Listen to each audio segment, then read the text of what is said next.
Hey, Liron here. I want to welcome you to the first spooky tutorial. We're going to talk about values. One of the most common mistakes I see beginners make. This is the first video in a series of 2 videos and a live stream that I will be sharing with you. Quick tip on how to make your watercolors so much better using these very simple fixes. Here's where most people get stuck in their painting, something like this. It's very wishy-washy. It has no volume. It doesn't feel three-dimensional. If you're after a more realistic impression, you'll have to go beyond that. And this is exactly what I'll show you in this video. And I do have to remind you as we get started here, there is a big Halloween sale on my courses. I'm going to put the link in the description box below. It's the very first link so that you can get the watercolor realism course or the frustration-free watercolor course or a bundle of both for up to 25% off. If you get one of the courses, it's 20%, a bit more actually. And if you get both courses, it's 25% off your entire purchase. I hope you'll give it a try. Here's what I'm doing here. I'm painting this pumpkin and the video now focuses. Sorry, it was a bit out of focus. Now, I'm starting with an initial wash of the colors I'm seeing, a bit of yellow, a bit of orange. I think most people do what I'm showing you right now. I am connecting that shadow immediately to the pumpkin. Again, this is a really fast tutorial. It's going to be about 10 minutes long. Most people do what I do here. Maybe they don't connect the shadow as gracefully as I have here because it does require a bit of experience. But I think most people get to this point. But this is where it breaks for most. What's a most? This is where it breaks for most because here's how they shade. They go, okay, I need a little bit more value. Let me go ahead and darken. And they add such a weak touch that leads to the look that I just showed you earlier. You don't want to do that. What you want to do is have proper shadows. Now, if you look at the reference photo, it is very interesting. Pumpkins are fascinating at the point where light turns to dark, and in certain points in the wavy pattern, it's actually a bit of a wavy hill pattern all across the cross section of the pumpkin. There are points of strong saturation of reds and oranges. You want to make the most out of these. So what I'm doing, wet and wet, but you could let this dry and do another wash, is I'm establishing where these areas of high saturation are so that once I got them in, I can paint the shadows next to them that are really deep. Now look at my palette.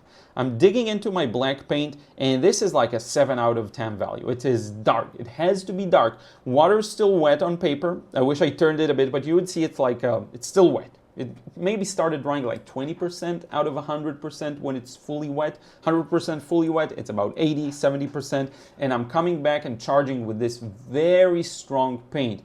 Again, you can let this dry and do it in the next wash, but the point is you have to mix something strong. Now, if you're gonna do it wet and wet like I do here, and here's a bit of orange to show the reflected light from the can you see the reflected light from the pumpkin onto the cast shadow? It goes a little orange and then goes dark. If you do it like I do, wet and wet, you need to mix even thicker paint to counter the wetness on paper. If you let it dry, you need a bit less of thick paint. Okay, something to have in mind. This is why wet and wet is the ultimate. It's the best way to make watercolor breathe and look like watercolor, but it's also a bit more time sensitive. It's also a bit more, you have to be fast, okay? So this is the trade-off. And people paint wonderful watercolors in multiple transparent glazes, and that is totally fine. If you're like me and you like the immediacy and you like that look of watercolor and making the most out of it, this is how you do it. And I'll show you around the end, I'll add a backdrop shadow. Wait till you see how I approach this one, because it's super simple, anyone can do it, and it leads to that watercolor look. So now I'm coming back with very thick paint, and right next to these warm red oranges, I'm placing the really dark shadows. Now, these shadows, it's important to understand, I don't shade just with black. The black is mixed with the browns and the oranges and the yellows I have on the palette, which makes it feel more organic. If you're just mixing it on a separate area with just the neutral, it might read as a boring detached shadow, but if you do it this way, it won't. Okay?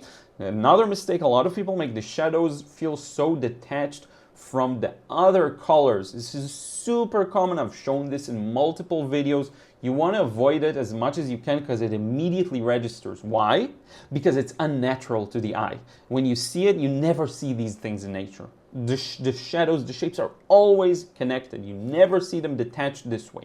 Okay? So this is why you want to avoid it. Now, sometimes the dark shadow is so dark, it's just a pitch black, neutral black, and that is fine, okay? But most of the time, it's not the case. Notice the shadow on the pumpkin, it starts dark, but near the bottom, there's a bit of a reflected light from the table. Reflected light, hint, hint, what we're gonna talk about tomorrow, okay? So keep an eye out for tomorrow's video. Again, this is a series of 3 videos, 2 videos and a live stream.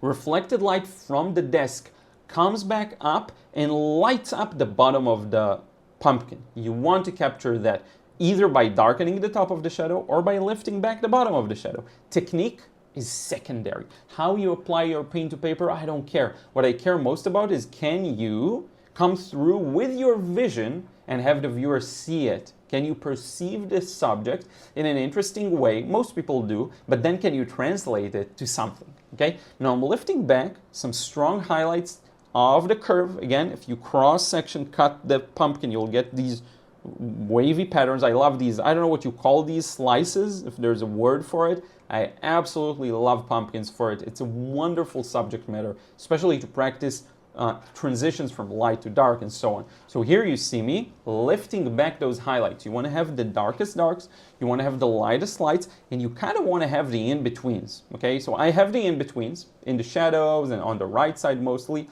and there's beautiful reflected light on the side of the pumpkin. But I also want to bring back the lights where they matter. Now, here's a pro tip. I don't talk about this much. You can lift and come back with the actual color you want there, and then lift again, and the color will show. So you didn't just lift the dark into a gray, but we actually added yellow in there. So you lift, you come back with a thin version of the color you want there. In this example, it's a yellow. You'll notice it's a bit of a yellow. And then you lift again, the color will stay there. It's fantastic, just like a magic trick. Okay, so now we have a highlight that's yellow turning into a mid highlight that is red. Now I did use Pyrrole Scarlet, could have used just the orange here to have it more vibrant in the transition. I could have, and I can still fix it, by the way. Spray some water, bring it back. It's possible. Doesn't matter for this case. Check it out. You wanted the watercolor look? You got the watercolor look. I'm pre-wetting the transition from shadow to light, and now that I come back with paint, I'm gonna have a beautiful smooth edge with no effort. Are you working hard on your edges, trying to smoothen them out again and again, and the paint keeps moving into the dry section? You have to again and again smoothen out the edge. No need to if you do it this way. Leave enough gap, enough of a thick strip of water so the paint has somewhere to move into the water and it won't stop, and you will get a soft edge. Okay, this is super important for that watercolory look. Now the next most important thing is where the shadow meets the pumpkin. We want to create a feeling of the pumpkin popping. You don't have to add this background in. This is an enhancement. You could stop with the pumpkin actually. It looked really good. But if you want to contrast these beautiful yellows and oranges with a bit of a darker backdrop, this is how you do it. This is how you get that backdrop in. I think it looks fantastic. Try and get it fast so it's doesn't feel overworked. I often end up overworking these darks unless I'm really prepared to tackle them in a really direct way.